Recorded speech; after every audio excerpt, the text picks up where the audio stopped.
বাংলাদেশ বিজ্ঞানের দেশ, বাংলাদেশ বিজ্ঞানের দেশ। সুতরাং আমি এটা বলি আর কি, যে এই দেশের ইচ্ছাগুলো সবই তৈরি করা সম্ভব। বিজ্ঞানী হতে হলে যে বিজ্ঞানী লেখাপড়া করতে হবে তারও কোনো মানে নাই। পাট আর কাঠ তো একই জিনিস, কিন্তু পাটটা তো অবহেলিত বাংলাদেশে। তখন পাট নিয়ে মানুষ চিন্তাই করতো না 90 সালের দিকে। এটাই সেই, আপনি যদি দেখান সবাই দর্শকদের, এটাই পাট থেকে তৈরি। এটার নামই সোনালী ব্যাগ।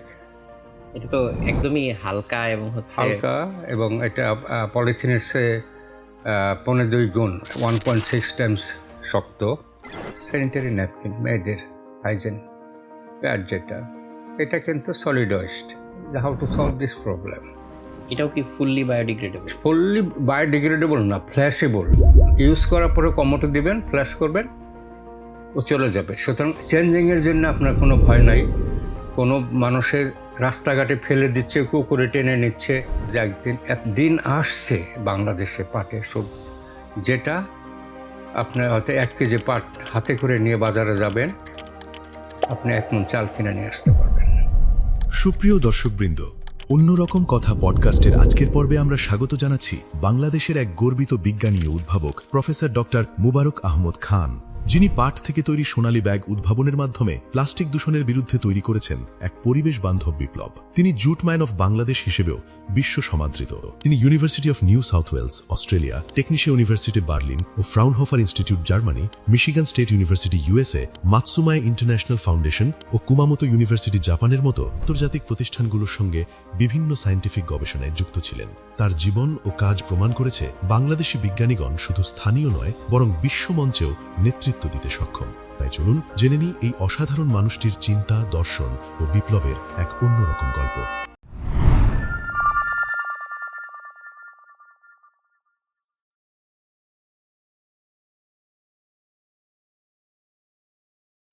প্রিয় দর্শক, আসসালামু আলাইকুম। স্বাগত জানাচ্ছি অন্যরকম কথার নতুন একটি পর্বে। আমরা জানি যে মানব সভ্যতাকে এগিয়ে নিয়ে যায় জ্ঞান বিজ্ঞানের প্রসার, এবং সেই বিজ্ঞানকে যারা এগিয়ে নিয়ে যান তারাই হচ্ছেন বিজ্ঞানী। আজকে আমাদের স্টুডিওতে উপস্থিত আছেন সম্মানিত একজন বিজ্ঞানী, স্যার মোবারক আহমেদ খান। স্যারকে যদি পরিচয় করিয়ে দিতে চাই, স্যারের অনেক ইনোভেশন আছে, অনেক ইনভেনশন আছে, এবং সত্যি কথা বলতে আমার জন্মেরও আগে থেকে স্যারের কিন্তু গবেষণাপত্র প্রকাশ হচ্ছে। তো স্যারকে আজকে স্টুডিওতে পেয়ে আমরা খুবই আনন্দিত, এবং স্যারের মতো মানুষদেরকে আমরা আমাদের স্টুডিওতে নিয়ে আসি, এটা আমাদের খুবই সৌভাগ্য যে স্যার আমাদেরকে সময় দিয়েছেন। এবং এই কাজগুলোর মাধ্যমে আমরা আসলে আমাদের ভবিষ্যৎ প্রজন্মকে ইন্সপায়ার করতে চাই, যে তারা যে বড় হয়ে বিজ্ঞান নিয়ে কাজ করতে চায়, তারা যে বিজ্ঞানী হতে চায়, একজন সত্যিকার বিজ্ঞানীর মুখ থেকে যদি তার কথাগুলো, তার কাজগুলো সম্পর্কে আমরা শুনতে পারি, তাহলে কিন্তু এটা আমাদের জন্য খুবই ইন্সপায়ারিং একটা ব্যাপার হয়। আসসালামু আলাইকুম স্যার। ওয়ালাইকুম আসসালাম। স্যার কেমন আছেন? আলহামদুলিল্লাহ, আপনাদের দোয়া। স্যার, আমি আসতে আসতে আপনার ওয়েবসাইটটা দেখছিলাম, এবং নাফিস ভাইও আমাদেরকে বলছিলেন যে স্যারকে যারা চেনেন এবং স্যারের কাজ সম্পর্কে যারা জানেন, তারা কিন্তু স্যারকে জুটম্যান হিসাবে চেনেন। সো এই গল্পটাতে আসবো। তবে স্যার, আমার জানার খুবই আগ্রহ যে ছোটবেলায় স্যার আপনি যখন পড়াশোনা করেছিলেন, সেই প্রাইমারি লেভেলে কিংবা তারপরে স্কুল লেভেল পার হয়ে হায়ার এডুকেশনের জন্য আপনি দেশে বিদেশে বিভিন্ন জায়গায় পড়াশোনা করেছেন, সেই পড়াশোনা করার সময় থেকে কখন স্যার আপনার মাথায় আসলো যে আসলে গবেষণা করতে হবে? এবং সেই গবেষণাটা স্যার, আমি দেখলাম যে আপনি যেই জিনিসগুলো নিয়ে গবেষণা করেছেন তার মধ্যে হচ্ছে পরিবেশ সম্পর্কে অনেক কিছু আছে, যে পরিবেশকে রক্ষা করতে হবে, সাস্টেইনেবিলিটি অর্জন করতে হবে। এই জিনিসগুলো স্যার আসলে আপনার মাথায় কিভাবে আসলো? ধন্যবাদ আপনাকে। আসলে বিজ্ঞানী হওয়া বা বিজ্ঞান চিন্তা একদম ছোটবেলা থেকেই আচ্ছা। শুরু হয়। বিজ্ঞানী হতে হলে যে বিজ্ঞানী লেখাপড়া করতে হবে তারও কোনো মানে নাই। সেটা মানুষ দুটো জিনিস জন্মের সময় সাথে করে নিয়ে আসে। একটা হলো খাবার কেমনি খেতে হয়, আর একটা হলো কান্না। এসে এসে কান্না করে, আর কিছু কিন্তু শিখে আসে না। এই বাকি শিক্ষাগুলি প্রকৃতির কাছ থেকে অথবা তার বাবা মার কাছ থেকে, তার পারিপার্শ্বিক কাছ থেকে শিখে। সেটা এই শিক্ষাটাকে যারা ধারণ করে বা লালন করে, যে এই তখন তারা প্রকৃতি সম্বন্ধে জানতে পারে। আমার জীবনের ছোট্ট একটু গল্প বলি। সেটা হলো যে আমি যখন ক্লাস 3 বা 4-এ পড়ি, টিচার স্কুলে পড়াইলেন যে পানিতেও আগুন লাগে। কিভাবে? পানির উপর যদি কেরোসিন তেল দিয়ে দেওয়া হয় তাহলে এটা জ্বালাই দিলে এটা আগুন জ্বলতে থাকবে। আমার মাথায় তো এটা একটা হয়ে রইলো আর কি, যে কীভাবে। একদিন বন্ধের দিন আব্বা আমা ঘুমাচ্ছে, তখন তো কিসের মধ্যেই করব, ওই ল্যাট্রিনের যে বদনা বলি আমরা যেটা, ওইটার ভিতরে আমি কিছু পানি নিছি। তারপরে বাসাতে তখন তো ওই সময় আমাদের কোনো কারেন্ট ছিল না, কেরোসিন তেল ব্যবহার করতে হইতো। এনে ঢেলে দিয়ে আমি একটা ম্যাচের কাঠি দিয়ে ওটার মধ্যে আগুন দিয়ে দিছি। আগুন দেওয়ার পরে কি যখন আগুন ধাও ধাও করে জ্বলতেছে, তা আমি মুখ নিচে করে ফু দিয়ে নিভাইতে গেছি, কারণ আইডিয়াস নাই আমার কাছে। কিন্তু তখন দেখা গেল যে অলরেডি আমার এইগুলি ভুরু এগুলি পড়ে গেল আর কি, এবং আমি তখন চিৎকার দিচ্ছি আর কি। এবং কি মাথায় আসলো, যখন আমি ওইটা বদনাটাকে কোনো কিছু দিয়ে ধাক্কা দিয়ে ফেলে দিয়েছি, পানি পড়ে গেছে, আগুন নিভে গেছে। তো এই যে কিউরিসিটি, এই কিউরিসিটিটা আপনাকে লালন করতে হবে যে কেমনি এটা হচ্ছে। আমার বাসায় আমি ছোটোবেলায় রেডিওতে কেমনি কথা আসতেছে, তখন তো রেডিও ছিল, তখন কিন্তু ট্রানজিস্টর ছিল না। ওই উপরে বড় তার যে ঘরের এই মাথা তো ওই মাথা পর্যন্ত তার দিয়ে, তারপরে বড় ব্যাটারি দিয়ে, তার মধ্যে দিয়ে পাওয়ার সাপ্লাই নিয়ে শুনতে হতো কেমনি কথা হচ্ছে কি হচ্ছে। কিন্তু রেডিও খোলার সাহস পাইনি, বাস ওটা আমাকে দেবেও না করতে আর কি। ফাউন্টেন পেনে কালি বললে কেমনি আস্তে আস্তে একবারে কেন পড়ে না, এটা দেখার জন্যে আব্বার অনেক দামি একটা ফাউন্টেন পেন ছিল পাইলট, ওটা ভেঙে ফেলছি আমি। তো এরকম তালা কেমনি খুলতেছে, কেন লাগতেছে, এগুলি ছোটোবেলার থেকেই একটা অন্যরকম একটা ইচ্ছা ছিল। এবং সেখানে বিজ্ঞানী হব বা গবেষক হব এরকম চিন্তা তখন তো মাথায় থাকে নাই, কিন্তু এরকম কিউরিসিটি আমার মাথার মধ্যে ছিল ছোটোবেলার থেকেই আর কি। তারপরে লেখাপড়া করবো, বিজ্ঞানী লেখাপড়া করবো এটা ধরে নিয়েছে, বিজ্ঞানে লেখাপড়া করব। তারপরে যখন স্কুল লেভেল আমরা যখন শুরু হলো, তখন আমাদের স্বাধীনতা যুদ্ধ শুরু হলো, ক্লাস 9-এ পড়ি তখন আমি। তো তারপরেও ম্যাট্রিক পরীক্ষা দিয়ে বা এসএসসি পরীক্ষা দিয়ে আল্লাহর রহমতের রেজাল্ট সবসময় একটু ভালো করছে আর কি। তো কলেজেও এসে সায়েন্সে ভর্তি হলাম। এর মধ্যে কলেজে পড়ার সময় দেশ স্বাধীন হওয়ার পরই আমি একটা বিজ্ঞান ক্লাব নামে, একটা বিজ্ঞান মুকুর নামে একটা ক্লাব, আমি আর আমার স্বাস্থ্য ভাই মিলে একটা বিজ্ঞান ক্লাব তৈরি করলাম এবং সদস্য, এবং ওখানে হাতে কলমে স্কুলের ছেলে মেয়েদেরকে ওখানে বিজ্ঞান, এখন তো বিজ্ঞান ক্লাব অনেক বড় বড় সাপোর্ট আছে, অনেক বড় বড় ক্লাব আছে, কিন্তু মানিকগঞ্জে ওই সময় একটা বিজ্ঞান ক্লাব করা একটা মানে নতুন চিন্তা ছিল। ক্লাবটার নাম ছিল বিজ্ঞান মুকুর। তো সেই ক্লাব নিয়ে আমরা অনেকবার অনেক জায়গায় প্রাইজ পেয়েছি, এবং সেটা ব্রাঞ্চ পরবর্তীতে জাহাঙ্গীরনগরে, ঢাকা বিশ্ববিদ্যালয়ে এবং ন্যাশনাল লেভেলে আমরা এটাকে ক্লাব ছিল। কিন্তু ওই যেটা হয় আর কি, যে আমার নেতৃত্ব যখন শেষ হয়ে গেছে, পরবর্তীতে আর কি কাজটা থাকে না আর কি। এটা হলো ছোটোবেলার একটা গল্প, আমি এটা বললাম। কি যেন আপনার জিজ্ঞেস করছেন? স্যার, পরিবেশ নিয়ে কেন? আচ্ছা, পরিবেশ নিয়ে কথাটা হলো যে আমি যখন লেখাপড়া করে শেষ করে বিশ্ববিদ্যালয়ে ভর্তি পরীক্ষার একটা যুদ্ধ শুরু হলো, কোথায় ভর্তি হব কোথায় ভর্তি হব। ঢাকা বিশ্ববিদ্যালয়ে আমার নানা বাড়ি মা এরা চাচ্ছে যে আমি ডাক্তার হই, আমার ইচ্ছা আমি ইঞ্জিনিয়ার হব, আমার আব্বার ইচ্ছা যে আমি শিক্ষকতা করি, কারণ উনি শিক্ষক ছিলেন, গভর্নমেন্ট স্কুলে শিক্ষক ছিলেন। তো উনি 52-তে উনি গ্র্যাজুয়েশন করে সেই সময় আর কি।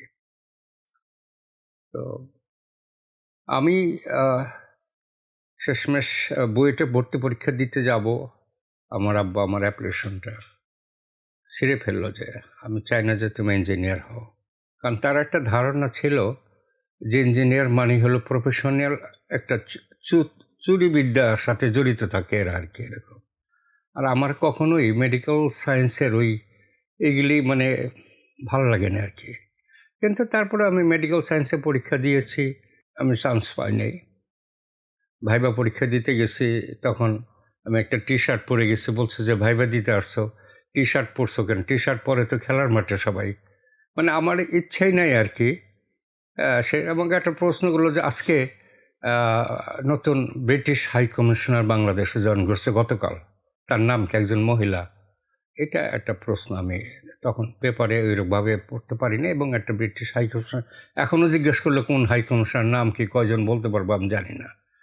এনিওয়ে, তো তারপরে ঢাকা ইউনিভার্সিটিতেও চান্স পেলাম, জাহাঙ্গীরনগর চান্স পেলাম, এবং কেমিস্ট্রি পড়ার আমার ছোটোবেলাতে আগ্রহ, যদি একটা কঠিন সাবজেক্ট ছিল, কিন্তু তারপর আমার কাছে বলছে এডি পড়বো। এবং চাকরি ক্ষেত্রে চাকরি করার সময় আমি একটা কলেজে, মানে রেজাল্ট হওয়ার আগে একটা কলেজে শিক্ষকতায় যোগদান করলাম, মির্জাপুর কলেজে টাঙ্গাইলে। তার সাথে ভারতের সমস্ত কিছুদিন শিক্ষকতা করছি। এরপর রেজাল্ট হওয়ার পরে আমি বাংলাদেশ আর্টিমিউজিক কমিশনে এবং ময়মনসিংহ বিশ্ববিদ্যালয়ে আমার 2টা জায়গায় চাকরি হলো। আমি পরে চিন্তা করলাম যে আর্টিমিউজিক কমিশন একটা রিসার্চের জায়গা, এখানে আমি এখানেই থাকবো। এবং আমার মারও ইচ্ছা, কারণ আর্টিমিউজিক কমিশন মানে সাভারে আর কি আমার চাকরি হলো আর কি, এস্টাবলিশমেন্টে। তো এখানে কাছাকাছি আসবে, ছেলে প্রতি সপ্তাহে আসতে পারবে, মা যেটা চায় আর কি সেটা আর কি। তো সেখান থেকে আমরা যখন সাভারে জয়েন করি তখন একেবারে 1-2টা বিল্ডিং মাত্র, কোনো কিছু হয়নি তখন এই অবস্থায়। কিন্তু সবাই বসে সকাল 8-9টার দিকে সকাল ঢাকা থেকে গাড়িতে বিজ্ঞানীদের নিয়ে যাওয়া হয়, বসে চাটায় গল্প টল্প করে আবার বিকাল চলে আসা হয়। কোনো ল্যাবরেটরি সেট আপ হয় না, কিছু নেই, শুধু রিঅ্যাক্টরটার কাজ চলতেছে তখন, আমাদের নিউক্লিয়ার রিঅ্যাক্টর যেটা। কিন্তু আমি বসে থাকি নাই। আমার এমএসসির থিসিস ছিল গন্ধবাদুলিয়া নামে একটা গাছ, সেই গাছে খুবই দুর্গন্ধ একটা, কিন্তু এটা আমাশয় হলে ডিসেন্ট্রি এটা খাওয়ায়, সবাই জানে। আমার প্রফেসর মেজবউদ্দিন উনি আমার সুপারভাইজার জিজ্ঞেস করলেন, তুমি কি নিয়ে কাজ করবা, ন্যাচারাল সায়েন্স কাজ করবা? আমি স্যার করি। বলতে তাহলে এই গাছটা তুমি জোগাড় করো, এই গাছটা জোগাড় করলে দেখো এটা কোন কম্পাউন্ডটা, কারণ পুরো গাছটা তো আর কাজে লাগে না, কোন কম্পাউন্ডটা কাজে লাগে সেটা তুমিই করো। তো সেখানে আইডেন্টিফাই করলাম। এই গাছ জোগাড় করতে হলে যশোর থেকে এখানে পাওয়া যায় না তেমন। তো এই করে ওই ন্যাচারাল একটা ঢুকলো আর কি। আর্টিমিউজিক কমিশনে জয়েন করার পরে আমাদের ল্যাবরেটরিতে কাজ শুরু হলো। তখন আমার পিএইচডির কাজ নিলাম উড আর প্লাস্টিক মিশিয়ে একটা কম্পোজিট তৈরি করা, যেটা ইউনিভার্সিটি অফ নিউ সাউথ ওয়েলসে কাজ হয়েছে। তা ডিগ্রি 90-তে শেষ হলো। আসার পরে মনে হলো যে পাট আর কাঠ তো একই জিনিস, কিন্তু পাটটা তো অবহেলিত বাংলাদেশে। তখন পাট নিয়ে মানুষ চিন্তাই করতো না, 90 সালের দিকে, 92-93 এই দিকে আর কি।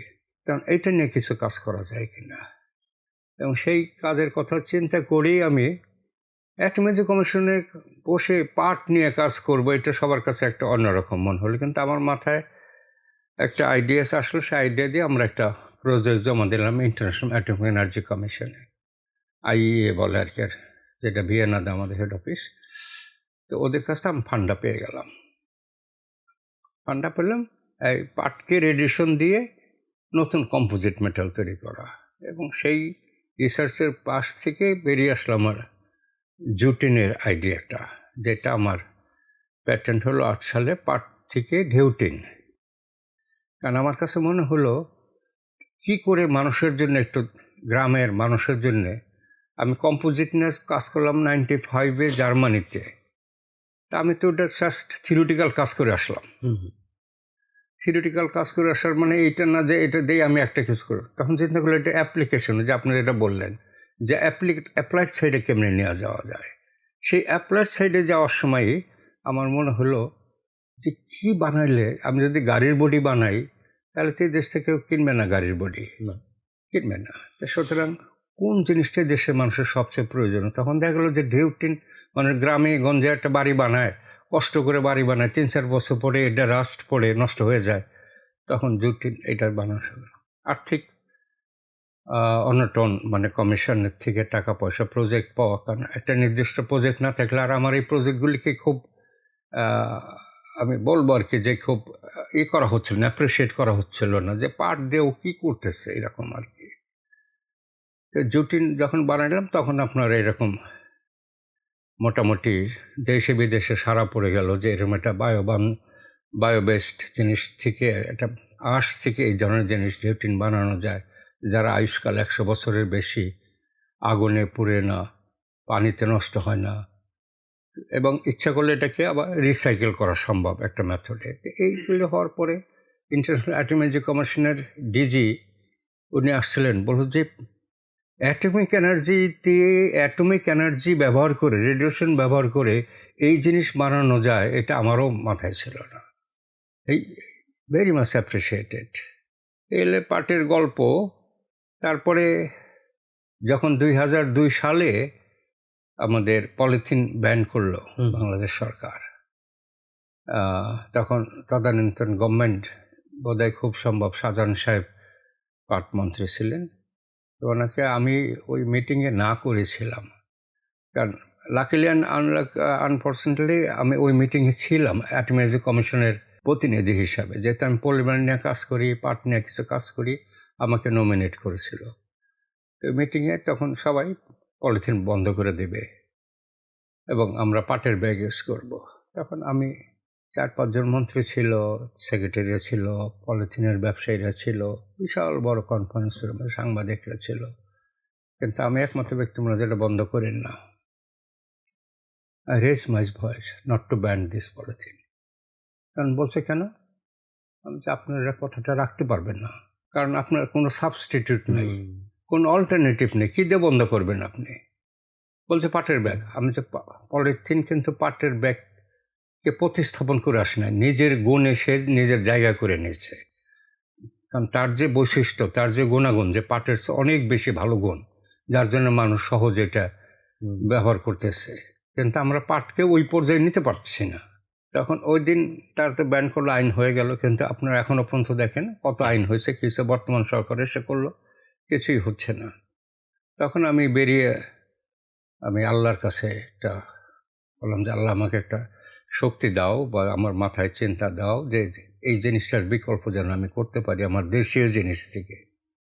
এবং সেই ক্ষেত্রে থেকে বেরিয়ে এসেই তখন আটা ময়দা, তারপরে খাবার জিনিস থেকে, তখন অলরেডি স্টার্চ থেকে অনেকে বায়োপ্লাস্টিক বানাচ্ছে, কিন্তু বায়োপ্লাস্টিক আসলে মানে ওর্স দেন প্লাস্টিকের সেলফ। তো সেই জন্যে আমি শেষমেশ চিন্তা করলাম পাটের থেকে না কেন। আল্লাহ রহমতে এটা মানে এইভাবে চিন্তা আসে মাথায়, কাজ করলেই আল্লাহ সবারই বুদ্ধি দেন। তো পাটের থেকে যে জিনিসটা চিন্তা করলাম, ওই জিনিসটা বাজার থেকে, আগে পাট নিলাম না, বাজার থেকে কিনে নিয়ে একটা পিএইচডি স্টুডেন্ট নিলাম যে তুমি এটা কাজ করো। ও একটু ভয় পাচ্ছিল যে স্যার আসলে কি এটা হবে, আমার ডিগ্রি কি পাবো আমি, কারণ তাদের তো ডিগ্রি দরকার। আমি তো কাজ শুরু করি, তো 1-1.5 বছর 2 বছর পর্যন্ত কোনো কিছু রেজাল্ট পায়নি সে, মানে ভালো কিছু পাচ্ছে না। তারপরে একদিন এসে আমাকে বললো কি সন্ধ্যার পরে, আমি তো রাত্রেও কাজ করছি, অনেক রাত্রে বাসা, তো বলে কি যে স্যার একটা ফিল্ম তো তৈরি হয়েছে, পানির মধ্যে মনে হয় দাঁড়িয়ে থাকতেছে। তা আমি উঠে ওকে এইভাবে জড়িয়ে ধরছি, ও ভয় পেয়ে গেছে, যাই গট দ্য পয়েন্ট, আমি যা চাচ্ছিলাম আমার সেটা হইল। তারপরে সে থেকে পাটের ব্যাগ, এটা যেটা সোনালি ব্যাগ, চড়াই উত্তরাপাড়ি গভর্নমেন্ট, পূর্বের গভর্নমেন্ট এটাকে কমার্শিয়ালাইজ করার জন্য আমার অ্যাটমিক কমার্শিয়াল রিটায়ারমেন্টের পরে আমাকে নিয়োগ দেওয়া হলো, এটা পাইলট স্কেল করার জন্য। আমরা 1 টন প্রোডাকশনের পাইলট স্কেল করলাম, দেশে বিদেশে সারা বিশ্বে এটার একটা চমক তৈরি হলো যে প্লাস্টিক ছাড়া প্লাস্টিক, মানে বায়োডিগ্রেডেবল, দেখতে প্লাস্টিকের মতো, কিন্তু আমি ব্যাগটাকে দেখাইতে পারি আপনাকে। জি স্যার। এটাই সেই, আপনি যদি দেখান সবাই দর্শকদের, এটাই পাট থেকে তৈরি, এটার নামই সোনালি ব্যাগ। এটা তো একদমই হালকা এবং হচ্ছে হালকা, এবং এটা পলিথিনের চেয়ে 2.5 গুণ 1.6 টাইমস শক্ত। কারণ পলিথিন এইরকম একটা ব্যাগে যদি আপনি 10 কেজি নেন, এটা 16 কেজি নিতে পারবেন। এবং এটা ব্যবহার শেষে পানিতে ফেলে দিলে গলে যাবে, মাটিতে দিলে গলা যাবে হিসাবে মাটির সার হবে, পানিতে দিলে মাছের খাবার হবে, এবং এটার মধ্যে সব কিছুই অর্গানিক, কোনো পরিবেশ বান্ধব, সবটুকুই, কোনো কিছু পরিবেশের বাইরে কোনো জিনিসের মধ্যে ইউজ করা হয়নি। কত দিক থেকে এটা হচ্ছে পলিথিন থেকে ভালো? কারণ পলিথিন তো মাটিতে ফেলে দিলে পচেও না, কিছু হয় না, 1000 মাইক্রোপ্লাস্টিক বছর হয়ে যায়। 1000 মানে বছর একদম মাইক্রোপ্লাস্টিক হবে, হ্যাঁ, হ্যাঁ। মানে পরিবেশের অনেক ক্ষতি করবে। অনেক ক্ষতি আর হচ্ছে। এটা হচ্ছে মাটিতে দিলে একদম মিশে যাবে।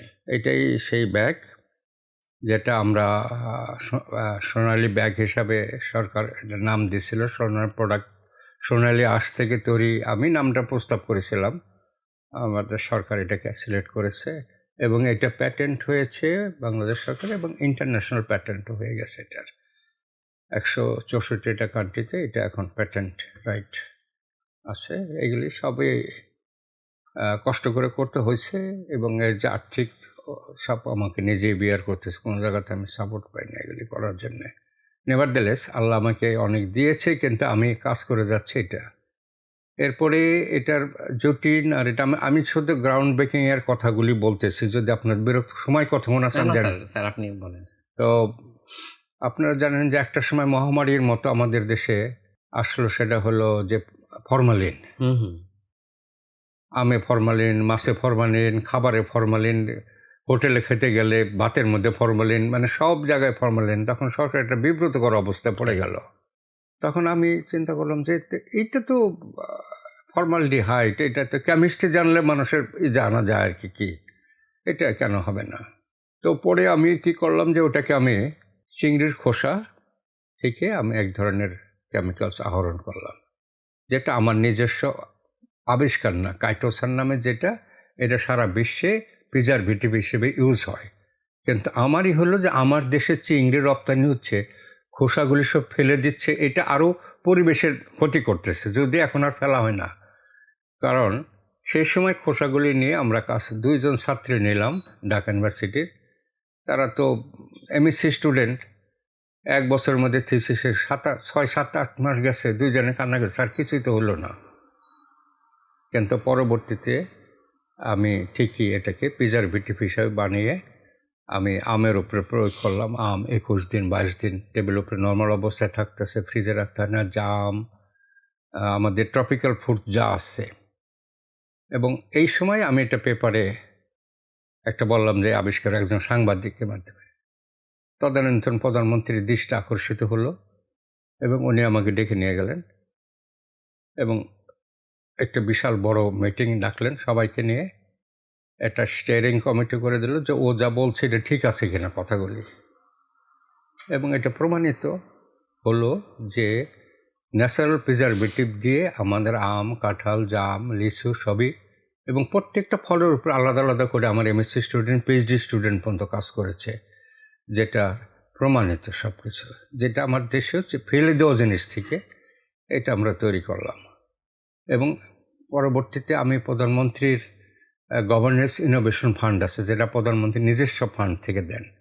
আমি 3 বছর ওই ফান্ড পেয়েছি। সেই ফান্ড থেকে আমি মধুপুরের আনারসের উপরে কাজ করেছি এবং সেখানে আনারস শুধু বড়ই হয় নাই, মিষ্টি হয়েছে এবং 20-25 দিন এটা উইদাউট প্রিজারভেটিভ, অন্য কোনো প্রিজারভেটিভ, কার্টোসান দিয়ে করা। আম নিয়ে আমি চাঁপাইনবাবগঞ্জে গেছি, এখানে কথা বলছি, যেহেতু আমি গভর্নমেন্টের ফান্ড পেয়েছিলাম এগুলো কাজ করেছি। লিচু নিয়ে আমি একটা আলাদা গাছ কিনে নিয়ে সেই গাছের লিচুকে যাতে অন্য কোনো কিছু না দেওয়া হয় সেইটা দিয়েছি। যেমন দিনাজপুরে হাজী দানেশ ইউনিভার্সিটিতে এখানে ছাত্ররা কাজ করেছে এটার উপরে। সব দিক থেকে এটা সেটা এবং প্যাটেন্ট হয়েছে ওটাও আর কি, যেটা হয় আর কি। তো এই জিনিসগুলি কিন্তু একটা কমার্শিয়ালাইজেশনে যাওয়ার জন্যে হয় না। বড় বড় কমিটি করে দেওয়া হয়েছে, এটা ক্ষতিকারক দিক আছে কিনা, খাইলে মানুষ মরবে কিনা। কিন্তু আমরা তো প্রতিনিয়ত চিংড়ি খাচ্ছি, চিংড়ির খোসা খাচ্ছি, মরার তো কিছু নাই, এর মধ্যে আর কিচ্ছু নাই। না, শুধু চিংড়ির খোসাকে আমি আলাদা করে নিয়ে এর ভিতরে যে ফ্ল্যাশ থাকে এগুলো সোডিয়াম হাইড্রোক্সাইড ধুয়ে রেডিয়েশন দিয়ে আমি ওয়াটার সলুবল করে ফেলছি। কারণ আমার একটা টুল ছিল রেডিয়েশন, আমার অ্যাটম এনার্জি কমিশনে কাজ করছি, রেডিয়েশন ইউজ করছি। তো এইটা ছিল ওই সময় একটা গ্রাউন্ড ব্রেকিং এবং সেখানে আমার কাজের যথেষ্ট মূল্যায়িত হয়েছে সরকারের কাছ থেকে। কিন্তু আমি কোনো জায়গায় কমার্শিয়াল, পরবর্তীতে সিদ্ধান্ত হলো প্রধানমন্ত্রীর দপ্তর থেকে এটা বিসিআইসি, বাংলাদেশ কেমিক্যাল ইন্ডাস্ট্রি, সেটাকে কমার্শিয়ালাইজ করবে। কিন্তু আমিও ডিজে হিসাবে রিটায়ার্ড করে আসলাম, আমার প্রজেক্টও রিটায়ার্ড করলো। এটা আর বাংলাদেশে যেটা হয় আর কি, এটা হলো না আর কি। এটা এখন পর্যন্ত অনেক লোকই আসতেছে, হয়তো বা আমার জীবদ্দশা দেখে যেতে পারবে কিনা, প্যাটেন্ট আছে, এখন লোকজন আসতেছে আবার ন্যাচারাল প্রিজারভেটিভের দিকে। পরিবেশের কথা বলতেছিলেন, এই থেকে আপনার আসলাম একটা সময় burn was the burning issue ছিল একটা সময়। গভর্নমেন্ট আপনারা জানেন কোন সালে ঘটনাটা। তখন এত লোক আগুনে পুড়তেছে, আর দেখা গেল যে গরিব মানুষরাই সাধারণত আগুনে পড়ে, কিন্তু কাজের মেয়েটা, যাদের কোনো নাই, গ্যাসের সিলিন্ডার কম দামে একটা কিনা, তারাই কিন্তু বার্ন হয়। কিন্তু এদের চিকিৎসা করার মতো যে জিনিসটা লাগে, সেই জিনিসটা অত্যন্ত এক্সপেন্সিভ, যেটা বিদেশে উপর থেকে গ্রাফটিং করা হয় চামড়া। এখন যেটা করা হয় যে আপনার শরীরের অন্য অংশ থেকে চামড়া কেটে নিয়ে উপরে গ্রাফটিং করা হয়। তো আমি চিন্তা করলাম যে এটা কি করা যায়। তখন আমি, যেহেতু এটা কোলাজেন, যেহেতু আমি কেমিস্ট্রি জানি, তাহলে কোলাজেন কোথায় পাওয়া যায়? গরুর হাড়ের মধ্যে। গরুর হাড়ের থেকে আমি জেলাটিন, যেটা আমাকে সাপ্লাই করলো অপসোস্যালাইন, যারা স্যালাইন গ্রুপের, ওরা জেলাটিনের শেল তৈরি করে, এবং ওটা ক্যাপসুলের উপরে, যে আমরা ক্যাপসুলের উপরে যে শেলটা থাকে, এটা কিন্তু জেলাটিনের তৈরি। ওইটা এটা এডিবল জিনিস। আমি এইটা নিলাম, এবং অপসোস্যালাইনের সাথে আমার একটা কন্ট্যাক্ট হলো যে আমি এটা বানাবো। ওরা আমাকে ফান্ড করলো, এবং আমরা পোড়াঘাট সুমন্তলাল, যিনি ছিলেন তখন বার্ন ইউনিটের, ডক্টর শহীদুল বাড়ি, এবং এটা 100 রোগীর উপরে এই বার্ন ইউনিটে, তখন তো শেখ হাসিনা বার্ন ইউনিট ছিল না, ওটা ঢাকা মেডিকেলের একটা আন্ডারে একটা ইউনিট ছিল। ওখানে 100 রোগীর উপরে টেস্ট করা হলো। টেস্ট করে আমার 99 জন পাস। একজন ভুল হয় নাই, সেটা হলো আমার যে অ্যাসিস্ট্যান্ট ছিল, একজন মেয়ে, সে ভুল করে ওটাকে নিউট্রালাইজ করছিল না। রোগীরা দেওয়ার পরে রোগী চিৎকার করে উঠছে, কারণ অ্যাসিডিক ছিল। তবু 90% হলে ethical certificate, I got the ethical certificate. এবং এটার দাম কম, 1 স্কোয়ার ইঞ্চি যদি আপনি ইন্ডিয়াতে আনেন সিনথেটিক কোলাজেন দিয়ে, যেটার দাম 40-45 টাকা, আমার এটা খরচ পড়তো 6 স্কোয়ার ইঞ্চির, 36 স্কোয়ার ইঞ্চির একটা দাম পড়তো 5 টাকা। তো সেটা দিয়ে ট্রিটমেন্ট করা হলো। তাতে হলো কি, এমন প্র্যাকটিক্যাল, কোনো দাগ পড়তেছে না, অরিজিনাল চামড়ার সাথে মিশে যাচ্ছে। রোগী, আমি নিজে ওটিতে দাঁড়িয়ে থেকে ডাক্তারের সাথে দেখছি, রোগী পোড়া ঘাড় যে বার্ন দেওয়ার সাথে সাথে বলছে, এটা কী দিলেন, এত শান্তি কেন? তো এই ছিল আরেকটা দিক আমার এটাও। কিন্তু এটা আমরা পরবর্তীতে ইনসেপ্টার সাথে কাজ করলাম। ইনসেপ্টা এটা অনেক দূর আগে মেশিনপত্র কিনলো, পরবর্তীতে কেন তারা আগাইলো না আমি আর জানি না। এটা আমার দুর্ভাগ্য, হতে বা তাদেরকে আর করতে পারিনি। ওদের যে সায়েন্টিস্ট আমার সাথে কাজ করতে, সে কানাডা চলে গেল, এই ট্রেন এটা বন্ধ হয়ে গেল। এরপরে লাস্ট, আমি অনেক কথা বলতেছি, লাস্ট যেটা হলো বাংলাদেশে আপনার স্যানিটারি ন্যাপকিন, মেয়েদের হাইজেন প্যাড, এটা কিন্তু সলিড ওয়েস্ট। এটা মেয়েদের, আপনি একবার ডিনার না করে, একবার লাঞ্চ না করে কিন্তু আপনি থাকতে পারবেন, কিন্তু হাইজেন অ্যাডমিনিস্ট্রেশন শুরু হবে, পিরিয়ড শুরু হবে, আপনি কইতে পারবেন না, ধমক দেবে, আমি এখন বিপদে আছে, তুমি এটা হয়েও না। এটা আপনার হিউম্যান সাইকেলের মধ্যে পড়ছে। সেই জন্য এটা নিয়ে, যেটা আপনারা জানেন, দেশে ইউজ করে কোথাও ফেলার জায়গা নেই। তারপরে এটা চেঞ্জিংয়ের জায়গা নেই, বিশেষ করে অ্যাডোলেন্স যারা 9-10-এ বা এই স্কুল কলেজে পড়ে, তাদের এরকম জায়গা নাই। তো এইগুলির কথা চিন্তা করে, how to solve this problem. আল্লাহর অশেষ রহমত, এর মধ্যে 3টা পার্ট থাকে, উপরে একটা পার্ট, ভিতরে অ্যাবজর্বেন্ট, যে নাকি রক্তটা শোষণ করে নেবে। থার্ড হলো নিচের পার্টে লিকেজ হবে না, এইটাই আমি ইউজ করছি, নিচের পার্ট। আর ভিতরের পার্টটাকে সুপার অ্যাবজর্বেন্ট বলে, যেটা রক্ত শোষণ, সেটাও পাটের থেকে তৈরি। উপরে যে কটনটা ইউজ করা হয়, সেটাও পাটের থেকে তৈরি। আমি আনতে ভুলে গেছি আপনাদের জন্য। আশারি মানে হলো অরিজিন, এটা প্যাটেন্ট হয়ে গেছে, লোগো হয়ে গেছে। আপনার স্কোয়ারের সাথে আমাদের একটা আন্ডারস্ট্যান্ডিং হয়েছিল, কিন্তু স্কোয়ার আমি বলতে দ্বিধা নাই, তারা এটা অনেক দূর আগে আমার নাম দিয়ে পেপারে দিয়েও অ্যাডটা দিছে, কিন্তু আলটিমেটলি তারা এটা কমার্শিয়ালাইজেশন যায় নাই। এটাও কি ফুললি বায়োডিগ্রেডেবল? ফুললি বায়োডিগ্রেডেবল না, ফ্ল্যাশেবল। ইউজ করার পরে কমোটো দিবেন, ফ্ল্যাশ করবেন, ও চলে যাবে। সুতরাং চেঞ্জিংয়ের জন্য আপনার কোনো ভয় নাই। কোনো মানুষের রাস্তাঘাটে ফেলে দিচ্ছে, কুকুরে টেনে নিচ্ছে, এই যে এটা সারা বিশ্বে কিন্তু হুম, হুম। কোনো রুল নাই যে কোথায় ফেলবে। রুল আছে, আলাদা ডাস্টবিন করে দিচ্ছে বিদেশে। সেই ডাস্টবিনটা আলটিমেটলি সবই কিন্তু ইনসিনারেশন, পুড়িয়ে হুম, ফেলতে হুম, হচ্ছে। হুম। তো সেই পুরানোর ব্যাপারটা তো আপনি জানেন যে এখানে থাকলে যা যা থাকে, আর সিনথেটিকের ভিতরে থাকে সিলিকন, অন্যান্য প্লাস পলিস্টার, যেটা খুবই দূষণীয়, যেটা হুম, আর কি। তো এই ধরনের জিনিস এখন বাংলাদেশে আমরা এটা আবিষ্কার করছি, কিন্তু মার্কেটে এটা নিয়ে যাওয়ার খুবই একটা দুরূহ ব্যাপার। কেন? কারণ বড় বড় কোম্পানিগুলি এমনভাবে দখল করে আছে, এই আর কি, এটা অসুবিধা আর কি। তো এই হলো পরিবেশ নিয়ে, পাট নিয়ে আমার কাজের। পাটের আরও বহু দিকে, বহু কার্পেটের উপরে কাজ, তারপরে আপনার ফিল্টারের জন্য কাজ। এখন বর্তমানে যে কাজগুলি করছি সেটা হলো আপনার পাটের থেকে যে সেলুলোসটা লাগে, হুম, সেই সেলুলোসটা নিয়ে মাইক্রোসেলুলোস, ন্যানোসেলুলোস। ন্যানোসেলুলোস বলতে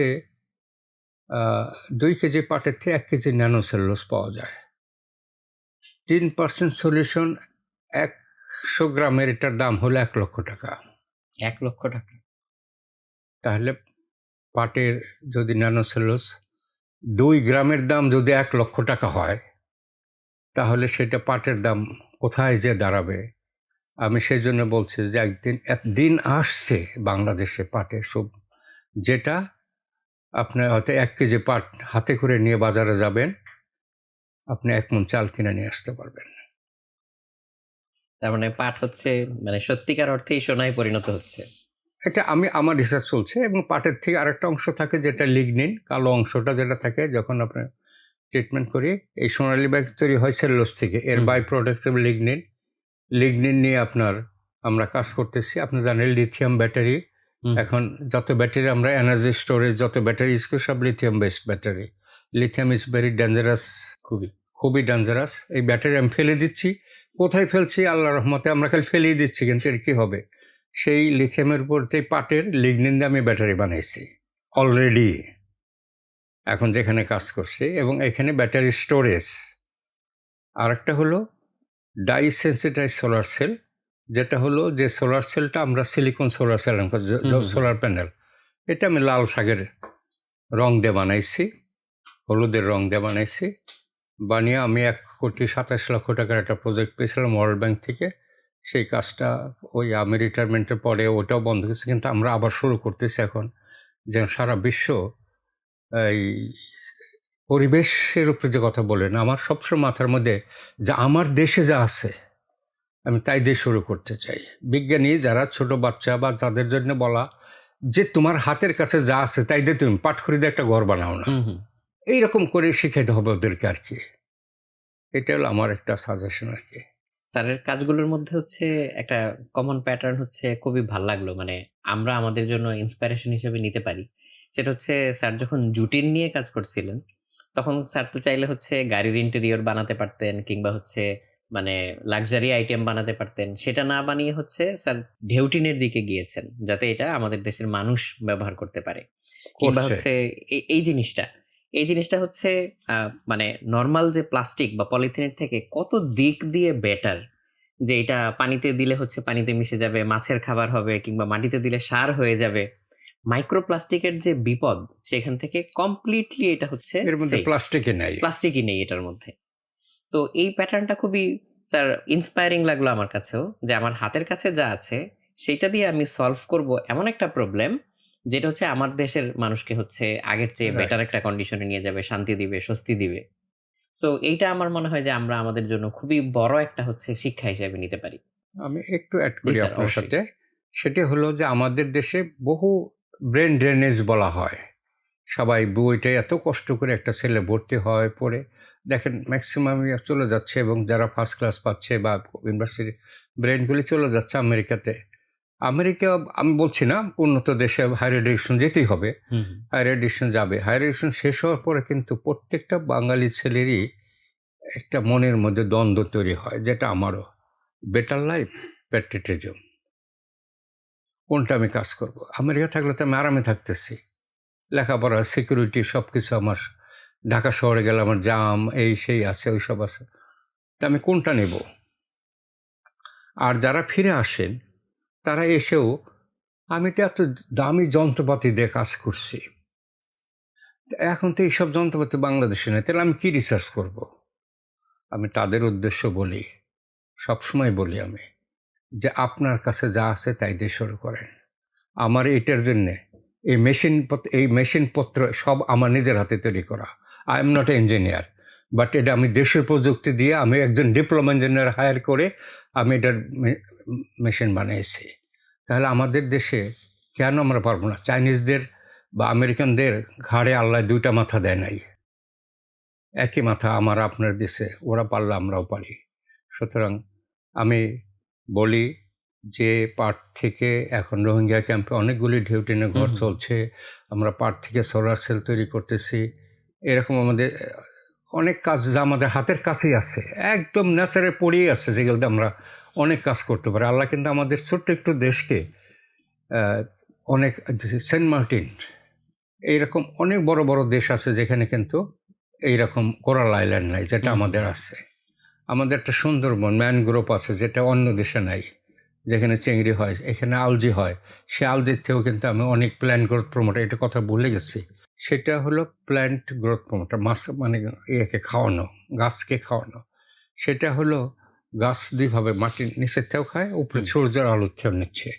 তো সূর্যের আলোর উপরে এই আমার আলজেনিক অ্যাসিডটা দিয়ে দিলে খুব তাড়াতাড়ি, যেমন রোগীকে যখন ভাত খেতে পারে না, যখন স্যালাইন দেওয়া হয়, গ্লুকোজ খাওয়ানো হয়, ঠিক গাছকে এই জিনিস খাওয়ানো হচ্ছে। দেন এই গড, এই যে আইডিয়াসটা, এই আইডিয়াস নিয়ে আমার আলু, সব ধরনের সবজির উপরে আমরা কাজ করছি। যেমন লাল শাকের কথা বললাম, এটা 45 ডেজ, আপনার 50 দিন লাগে হারভেস্টিং টাইম। এটা 25 দিনে অর্ধেক সময়ে ডাবল প্রোডাকশন। এটা তো ফলে কমপ্লিটলি ন্যাচারাল, কমপ্লিট ন্যাচারাল। এবং আমরা শেষ পর্যন্ত চা বাগানে গেলাম, চা বাগানে আমাদের এটা ইউজ করতে দেয় না, কিন্তু আমরা চা বাগানে যে বললাম যে দাও, এবং সেখানে আমরা দেখলাম 95% প্রোডাকশন বেড়ে গেছে, 95%, প্রায় ডাবল।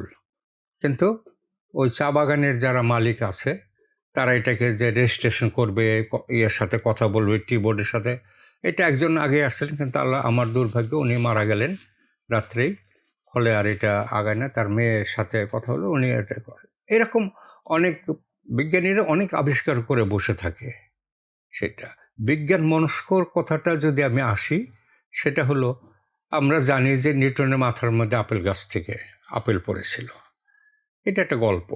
আমি সেই আপেল গাছে নিচে গেছি ম্যানচেস্টারে, কিন্তু ওই এমন একটা গাছ যার মধ্যে থেকে মাথার মধ্যে পড়ার মতো কিছু না। আপেল গাছ কত বড় হয়, কিন্তু এইটা এই না, নিউটনের মাথায় ঢুকেছিল যে এই জিনিসটা নিচে পড়ে কেন, দিস ইজ এই প্রশ্ন, ও এটা তো পড়বেই, নর্মাল, নিচে আসবেই।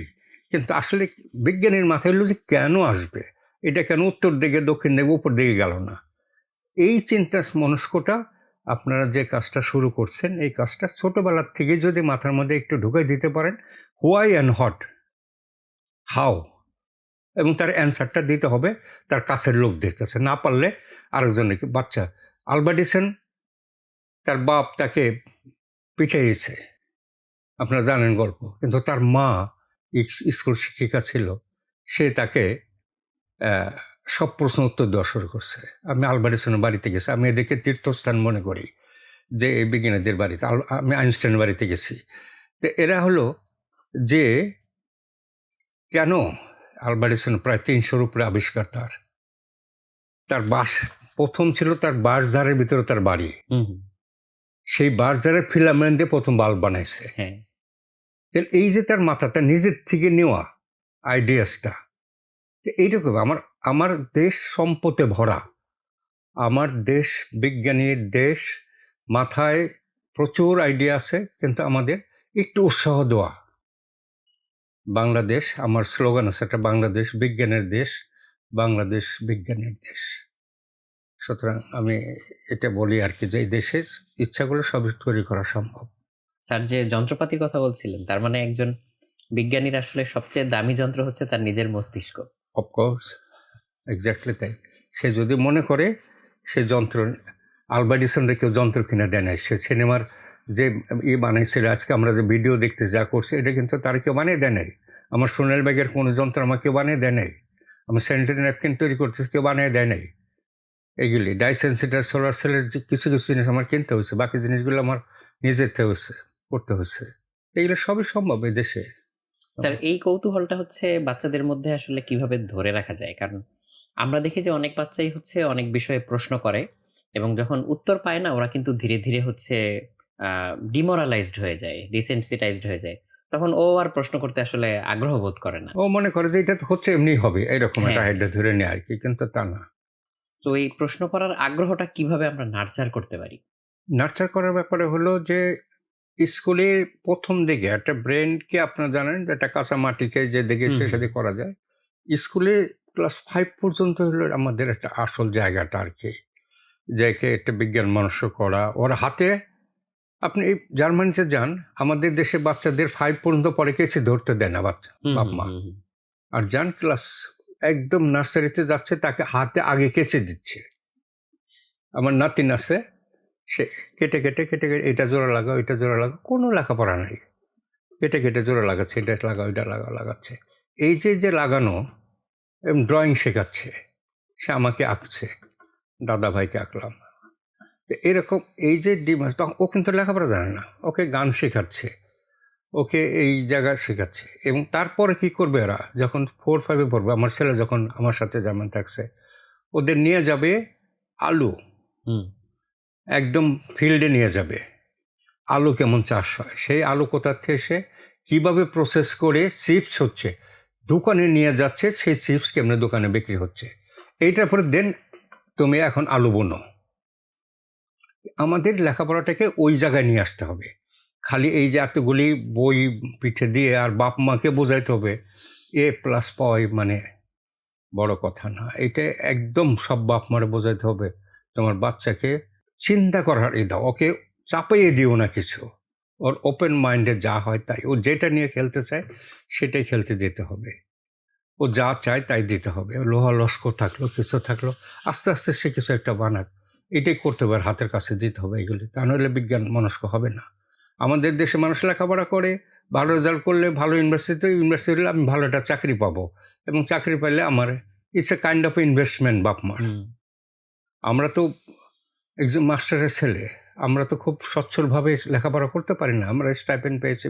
কিন্তু তার মানে এই না এখন একজন বিজ্ঞানী বড় লোক না, কিন্তু একজন বিজ্ঞানী গরিবও থাকে না, একজন বিজ্ঞানী গরিবও না। সুতরাং এই জন্য আর কি আমি বলি যে এটা যদি ব্রেন আপনি যেটা বললেন, মস্তিষ্ক ইজ দ্য আপনার আসল কারখানা, ওখানে আপনার যন্ত্রপাতি, ওখানটা আপনার আইডিয়াসটা নিতে হবে। আইডিয়াসটা আপনি যখন চিন্তা করবেন আইডিয়াস হবে। আমি রাত্রে স্বপ্নে মানে স্বপ্ন বা ঘুমের স্বপ্নে আমি উঠে লিখে রাখি, কারণ জানি সকালে এটা ভুলে যাব। হুম, হুম। আমি সকালে আমার মাথার কাছে বা পাশেই আমার ডায়েরিটা রেখে দিই যে আমি এটা কি করব কালকে। কালকে আমার স্টুডেন্টদের, কালকে আমার এখন তো 4টে ল্যাবরেটরি, 4টে ল্যাবরেটরিতে কারে কী কাজ দেবো ওটা আমি রাতে চিন্তা করে রাখি। এইটা আর কি। তার মানে স্যার মানে পড়াশোনাটা হচ্ছে উন্নত বিশ্বে অনেক বেশি প্র্যাকটিক্যাল। সো প্র্যাকটিক্যালি ওরা হচ্ছে আগে জিনিসটাকে দেখে, করে, করে শেখে এবং হচ্ছে স্যার আলুর যে এক্সাম্পলটা দিলেন এটা খুবই ভালো লাগলো। না, না, ওরা আমার ছেলে নিজে করছে, এবং ওর যে আলু হইল, হুম, হুম। ওর যেটা আলাদা প্লট সে আলু আমাদের দিয়ে দিচ্ছে যে তোমরা খাও। তার মানে ও একদম বাস্তব একটা অভিজ্ঞতা অর্জন যে করলো। চিপস হচ্ছে। তারপরে হচ্ছে বাচ্চারা পড়াশোনা এই করবে হয়তো। ট্যুরে নেওয়া একদম। আমরা চাল খাচ্ছি। চালটা কেমনে হচ্ছে, কোথায় হচ্ছে, কোথায় ভাঙানো হচ্ছে, কোনভাবে সিট করছে। এইরকম সবটা জিনিসই যদি আমরা বাচ্চাদের মাথার হুম, মধ্যে ঢুকাইতে পারি, দেন তুমি একটা গাছ লাগাও, দেখো ওটা কেমনে বড় হচ্ছে। এইরকম সব কিছুতে নিয়ে আসতে হবে, তাহলে সে বিজ্ঞান চর্চায় লেখাপড়া ওই বই দিয়ে কেউ কেউ বড় বিজ্ঞানী হয় নাই যারা লেখাপড়ায় খুব ভালো ছাত্র ছিল। আপনার যে আলবার্ট আইনস্টাইন স্কুল থেকে বের করে দেওয়া হয়েছিল, তার মানে এই না যে সে তার মাথায় ব্রেন ছিল না, হুম, হুম। তাই না? এরকম অনেক গল্প আছে। তো সুতরাং এই জন্যেই আপনার বাচ্চাদেরকে ওপেন, কোনো শাসন না, ওপেন করে দিতে হবে। খেলার যন্ত্রপাতি কিনে দিতে হবে। পাজেল একটা ভালো জিনিস। হুম, এই সাথে আপনারা যদি বিজ্ঞান বক্স যেটা বলছেন এটা দেন, প্রত্যেক যদি আমার সাহায্য লাগে কোন ক্লাসে কি, I will be happy to give you the idea. অবশ্যই বক্স স্যার। বানাবেন আপনি, কারা কীভাবে বানাবে, গাইড থাকবে, বানাবে। এটা স্কুল আপনি দেওয়ার চেষ্টা করেন, একটা ফান্ড জোগাড় করেন, ইউএনডিপি ইউএনও থেকে যদি আপনারা ফান্ড পান, তাহলে এদেরকে এইসব প্রজেক্ট দিলে আমার তরফ থেকে যেটুকু পারি আমি আপনাদের হেল্প করব। ইনশাল্লাহ স্যার, আমরাও এই জিনিসটা চাই যে বাচ্চারা বিজ্ঞান মনস্ক হোক এবং আমাদের যত নিজস্ব মানে বিজ্ঞানী তৈরি হবে তারা তো এই দেশের বড় বড় প্রবলেমগুলো সলভ করবে ভবিষ্যতে। রাইট। স্যার আরেকটা জিনিস জানতে চাচ্ছিলাম যে এখানে প্যারেন্টদের তো একটা বড় ভূমিকা আছে। সো প্যারেন্টরা হচ্ছে বাচ্চাদের প্রশ্নের উত্তর দিবে, তাদের কৌতূহলটাকে ফিড করবে, তাদেরকে ফ্যাসিলিটেট করবে। আর বাচ্চারা হচ্ছে অনেক লম্বা একটা সময় হচ্ছে স্কুলে থাকে। তো আমাদের স্কুলগুলোতে হচ্ছে পড়াশোনার বেশিরভাগ ক্ষেত্রে দেখা যায় যে খুবই থিওরিটিক্যাল লেভেলে। তো এই জায়গায় হচ্ছে টিচাররাও অনেক সময় হচ্ছে বাচ্চাদেরকে সবগুলো জিনিস ক্লাসে হয়তো প্র্যাকটিক্যালি দেখাতে পারেন না। প্র্যাকটিক্যাল ক্লাস তো হচ্ছে মানে বাংলাদেশে দেখা যায় যে 9-10 এ অল্প কিছু হয় বা এরপরে কলেজ লেভেলে গিয়ে হয়তো খুব সামান্য কিছু পায়। কিন্তু সত্যিকার অর্থে বিজ্ঞান নিয়ে কাজ করার যে আ অভিজ্ঞতাটা, এইটা কিন্তু হচ্ছে বাচ্চাদের মধ্যে ওইভাবে আসলে থাকে না বা ওই সুযোগটা থাকে না। তো এক্ষেত্রে হচ্ছে টিচারদের দিক থেকে বা আমাদের ইনফ্রাস্ট্রাকচারের দিক থেকে কি করা যেতে পারে যে বাচ্চারা আরেকটা হোলিস্টিক একটা আইডিয়া নিয়ে যাতে বড় হয়? এটা সুন্দর প্রশ্ন। আপনার যখন আমি বড় থেকে শুরু করি, যখন ইয়েতে আপনার ওই শাহজালাল ইউনিভার্সিটিতে হুম, হুম। মাস্টার্স পলিমার সায়েন্সে ওইটার সিলেবাস আমার হাতে করা। ওখানে যখন করবে, তো তখন ২ বছরের মাস্টার্স কোর্স করবে, তার মধ্যে 70% থিওরিটিক্যাল বই। হুম, হুম। আমি এই কমিটিতে থাকবো না। উল্টা করেন, 30% কোর্স থাকবে, 70% প্র্যাকটিক্যাল থাকবে। কারণ একটা ম্যাচিউরড ব্রেনকে যদি আপনি রিসার্চ করার সুযোগ না দেন, হুম, হুম। ওকে দিয়ে রিসার্চ করান, you will get the idea. ও তো থিওরি শিখিয়ে আসছে, হুম। এখানে আইডিয়া। আর আমাদের প্রাইভেট বিশ্ববিদ্যালয়গুলিতে কোনো ল্যাবরেটরি নেই। এটা ব্যবসায়িক প্রতিষ্ঠান, সরি টু সে, আর কি, এটা ব্যবসায়িক প্রতিষ্ঠান। এখানে ভালো ল্যাবরেটরি নেই, ছাত্ররা শিখবে কি, ভর্তি হয় বাধ্য হয়ে একটা ডিগ্রি নিয়ে যে হুম। একটা চাকরি করবে তাই করতেছে। একটা পোলাপান মাস্টার ডিগ্রি পাস করেছে, বিকার কেমনি ধরে জানে না, তাহলে তাকে দিয়ে আপনি কী কাজ করাবেন? তো সেই জন্যে একদম স্কুল লেভেল থেকেই পানির মধ্যে লবণ দিলেন, সিম্পল। এটা তো ঠান্ডা হয়ে গেল, চিনি দিলেন, ঠান্ডা হলো। পানির মধ্যে একটু সোডা দেন, গরম হলো। এটা দেখেন, হাতে ধরে দেখেন, দুইটা পাশাপাশি দেখেন। ওরে ব্যাখ্যা দেওয়ার দরকার নেই যে কেন হচ্ছে এখনই। ওটার এন্ডোস্কোপিক রিয়াকশন মানে থার্মোডাইনামিক রিয়াকশন কী হচ্ছে এগুলো বলার দরকার নাই। কিন্তু ওরা দেখেন যে এই যে দেখো, এটা দুই রকম হইলো। যে এর ভিতরে যে জীবন আছে, এরাও যে কাজ করেন, জড় পদার্থ যে কাজ করে, তারও প্রমাণ এটা। এরকম ছোট ছোট ব্যাপার। একটা গ্লাসে নিয়ে আপনি একটা ক্লাসে বসলে কি দেখানো যায়? এটা দেখানো যায় না। হুম। অথচ আমরা দ্রবণ পড়তেছি, অমুক পড়তেছি, কিছু করছি, কিন্তু এগুলি আমরা প্র্যাকটিক্যালতে কোনদিন দেখাই না। এটা যে কোনো টিচার দুইটা গ্লাসে নিয়ে সবার হাতে হাতে বলছে তোমরা এই নিয়ে আইসো, গ্লাস নিয়ে আইসো বাসার থেকে, লবণ নিয়ে আইসো, চিনি নিয়ে আইসো, বললে তো নিয়ে আসবে, এখন ঢালো। দেখেন, সেটা এরকম করে শিখাইতে হবে, তা নাহলে হবে না। স্যার আইডিয়াটা অনেক ভালো লাগলো যে যদি আমরা মাথা খাটাই তাহলে হচ্ছে অনেক কিছু আসলে করা সম্ভব যদি ওই ইচ্ছাটা থাকে। স্যার আমাদের আজকের এপিসোডের আমরা হয়তো সময়ের শেষ দিকে চলে এসেছি। কিন্তু তার মানে এই না যে স্যার আ আপনার সাথে আমরা হচ্ছে সামনে আরো কথাবার্তা বলব না, কাজ করব না। আমরা চাইবো যে স্যার আপনার মতো মানুষ যারা আছেন তারা যাতে আমাদের ভবিষ্যৎ প্রজন্মকে আরো ইন্সপায়ার করেন।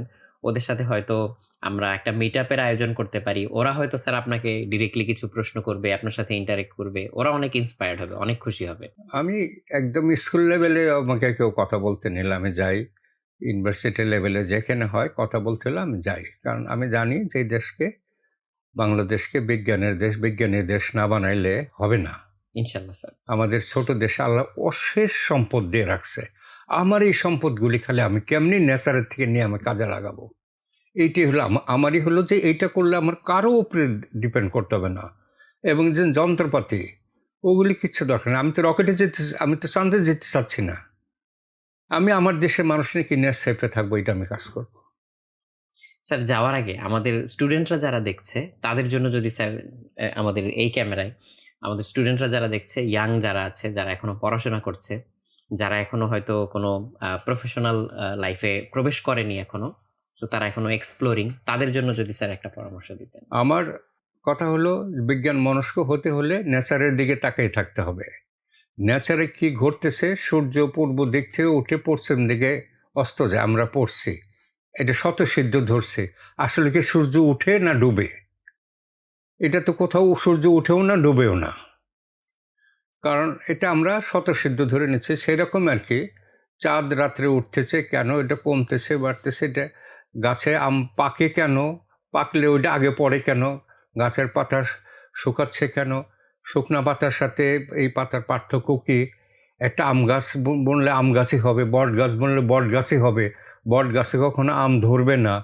এই যেই কথাগুলি নেচার থেকে আমরা যদি জানি, কথাগুলি প্রশ্ন আকারে তোমাদের মাথায় থাকতে পারে, প্রশ্ন রাখো, যারা উত্তর জানেন তাদের কাছে দিবা, তাদের জানবা, বাবা মার কাছে জিজ্ঞেস করা হলে স্কুল টিচাররা তোমাদেরকে উত্তরগুলি দিবেন।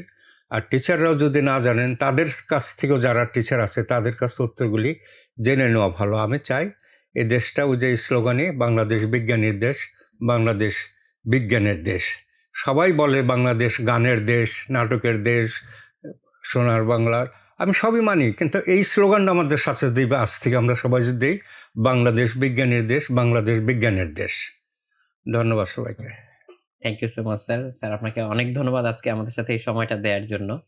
দর্শক আপনাদেরকেও ধন্যবাদ। আপনারা হচ্ছে আজকের এই এপিসোড থেকে যা যা ইন্সপায়ারেশন নিজের মতো করে নিতে পেরেছেন বলে মনে হয়, সেটা দয়া করে আমাদেরকে জানাবেন। আমরাও অনেক ইন্সপায়ার্ড হব এবং ভবিষ্যতে এই কার্যক্রমগুলো আরও আমরা চালিয়ে যাওয়ার আশা রাখি।